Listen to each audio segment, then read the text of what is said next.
राम राम विद्यार्थी मित्रांनो, आपल्याला नामाचं लिंग ओळखावं लागतं आणि आता त्याही पुढे जाऊन आपल्याला भावाचक नामाचं लिंग ओळखायचं. मग आता भावाचक नामाचं लिंग कसं ओळखायचं तर लक्षात घ्या, ज्या नामाला पना वा हे प्रत्यय तुम्हाला लागलेलं दिसेल तेव्हा त्याचं लिंग मानायचं कोणतं?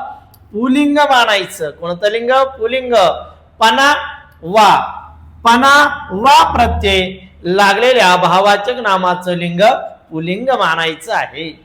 पुढे ज्या नामाला ई, की, ता, गिरी, आई ही प्रत्यय लागेल तेव्हा त्या भावाचक नामाचं लिंग हे स्त्रीलिंग मानायचं. जसं ई माधुरी, की माणुसकी, ता नम्रता, गिरी कामगिरी, आई दुलाई.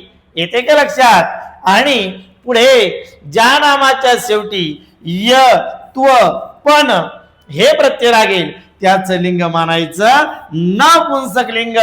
जसं की माधुर्य, मित्रत्व, देवपण. आलंय का लक्षात?